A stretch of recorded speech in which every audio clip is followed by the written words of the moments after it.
Ana Paula Henkel, muito boa noite, seja bem-vinda de volta, Ana. Para pegar o gancho deixado aí pelo Consta, hoje, inclusive, eu estava acompanhando, Ana, foram marcadas duas coletivas de imprensa no mesmo horário para falar sobre essa operação. Uma da Justiça Federal, realizada em Brasília, e outra aqui no estado de São Paulo, realizada pelo GAECO. Uma operação gigantesca, mega operação, em 10 estados, né, envolvendo mais de 1.400 agentes, mas a gente percebeu ali, curioso, né, duas coletivas para falar do mesmo tema, marcadas no mesmo horário, meio que uma disputa ali pelo protagonismo de uma ação que houve cooperação entre Justiça Federal, aqui o GAECO, que é o Ministério Público do Estado de São Paulo, que tem como prioridade o combate ao crime organizado, mas a gente percebeu ali que, claro, tinha uma disputa pela paternidade dessa operação na manhã de hoje. Ana, boa noite. Boa noite, Paula. Boa noite, Silvio. Boa noite, querido Consta, aqui com a gente. Querido mestre Augusto Nunes, e boa noite à nossa audiência. Bom, Paula, é o que você disse, querendo disputar a paternidade, mas sabemos muito bem que a operação ela se inicia com o GAECO.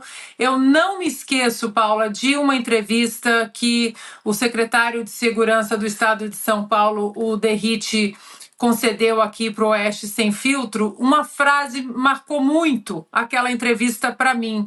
Ele dizendo que o tráfico de drogas é a mãe de todos os crimes, de todos os crimes. Então, é um ponto crucial, né, e de honra, eu até diria, para o caminho do secretário Derrite em relação ao Estado de São Paulo. E claro que um governo que não faz absolutamente nada, que é o governo federal, e aproveitar para surfar nessa onda, porque nós sabemos que o Lula não quis colocar, a pedido dos americanos, não quis colocar o PCC na lista de organizações terroristas. E por que os americanos pediram isso? Primeiro, porque com o nome na lista de grupos terroristas, é muito mais fácil você sufocar as artérias econômicas e financeiras aqui nos Estados Unidos. E o PCC, Paula, também atua aqui nos Estados Unidos. A notícia, claro, da operação do Brasil já chegou aqui. Nós temos o Financial Times, que já está dando a notícia como breaking news, inclusive, dizendo que cartéis do Brasil estão sendo investigados, né, num grande esquema de lavagem de dinheiro. E no site do Departamento de Justiça dos Estados Unidos, Paula, tem lá algumas investigações em relação ao próprio PCC e ao tráfico de armas, incluindo o PCC, e eles escrevem, primeiro comando da capital, assim como outras gangues, o Trem de Aragua, o Trem 7, gangues do México, todos eles numa grande operação de tráfico de armas aqui nos Estados Unidos.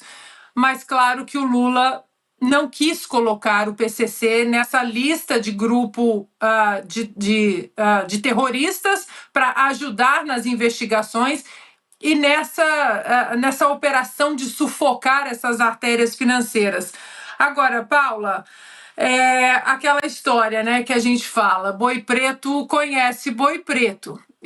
Eu aproveito para deixar uma recomendação aqui para a nossa audiência de uma série de TV, a série Ozark, que mostra exatamente como os cartéis eles usam esses tipos de operações, teoricamente operações do cotidiano, para grandes esquemas de lavagem de dinheiro.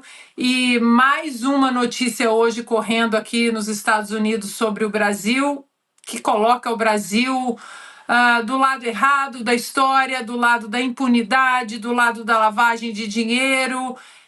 E, infelizmente, a fotografia que tem sido feita diante de tantos desmandos no Brasil, a fotografia completa de um Brasil que vinha crescendo na popularidade e aos olhos do americano durante a Operação Lava Jato, as operações da outrora gloriosa Polícia Federal. Infelizmente, aquela foto já não existe mais. Augusto Nunes, muito boa noite, seja bem-vindo. Augusto, uma informação também que nos chega, que essa operação carbono oculto pode atingir, além de postos de gasolina, a Faria Lima, que acordou assustada na manhã de hoje, também uma outra ponta que é dos políticos, comandantes aí de grandes partidos políticos também podem ter envolvimento nesse esquema. Muito boa noite. Boa noite, Paula, nossa chefe, meu irmão Silvio. Consta, bem-vindo sempre. Querida parceira Ana, boa noite a você que nos acompanha. Bom, a gente tem apontado tem falado desse tumor que, como se vê, já vai chegando aí a metástase, né? É um dos problemas mais graves enfrentados pelo Brasil e muita gente não se dá conta disso. Tudo bem, pode ser que o governo use isso como cortina de fumaça, né? Pode ser que o governo valorize demais o que foi feito para capitalizar, né? Os ganhos causados por essa impressão de que finalmente começou o combate, mas é o seguinte, o Brasil corre o risco de se transformar numa Colômbia. Além do perigo da venezuelização do Brasil, você tem o da Colômbia. No caso dessa operação, também tem informações seguras aí de que logo, isso aqui é o começo da história, vão entrar chefes políticos e já existe uma segunda organização, Comando Vermelho, atuando, e vai aparecer já no noticiário, atuando de um lado. Então você já tem a presença do crime organizado na política por dezenas, eles aparecem em dezenas de cidades. Agora, eles vão aparecer em postos, em faixas mais altas da política, mais poderosas, e isso tem de ser combatido já porque a perda do controle disso resulta em consequências tenebrosas, como mostram as séries sobre o Pablo Escobar, por exemplo, que virou deputado, matavam políticos com a maior naturalidade.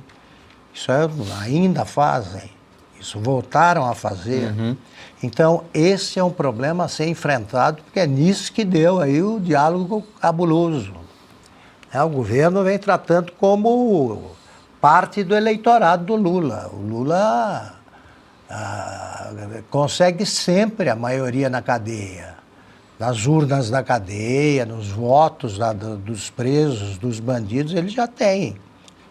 Então, não sei a extensão real disso, mas o combate precisa ser travado e em São Paulo, pelo menos, é travado seriamente e mesmo assim o perigo é enorme e continua.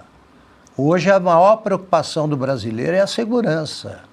E um país que já tem tantas áreas que pertencem ao mapa, estão no mapa brasileiro tecnicamente, mas escaparam ao controle do Estado, como as comunidades, que são as favelas do Rio e das grandes cidades brasileiras, e agora já vai subindo o nível, já estão mexendo com usinas de etanol, já estão na Faria Lima, é sempre assim quando um governo trata.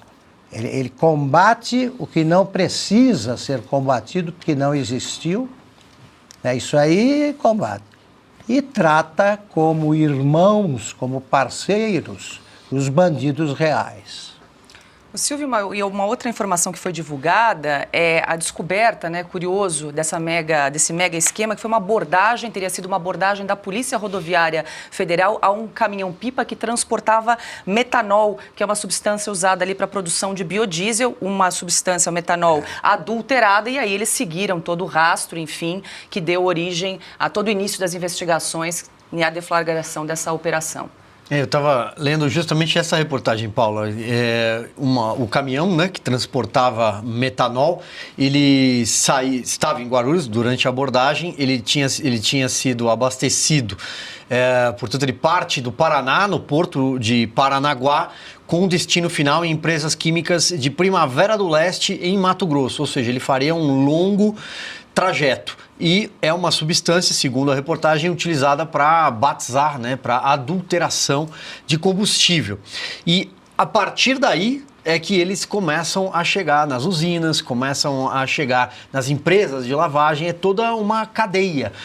Vamos lembrar, Paula, que a Operação Lava Jato, a maior operação policial contra o crime organizado, porque eu falo de corrupção, mas tinha crime organizado ali, começa numa abordagem a um caminhão por conta de vidros de palmito. Esse caminhão transportava vidros de palmito. E aí, a partir dali, eles vão chegar na figura do Alberto Youssef e toda a história que a gente conhece. E o Supremo Tribunal Federal tenta desacontecê-la, né? Tenta fazer ela desaparecer. Mas é justamente assim. Começa com algo pequeno e aí, graças ao trabalho, sobretudo do Ministério Público, viu, Paulo? Quero enaltecer também. Há uma briga pela paternidade da operação, o Ricardo Lewandowski, a Polícia Federal, e aí não sabemos, como disse o Augusto, se é uma cortina de fumaça ou não.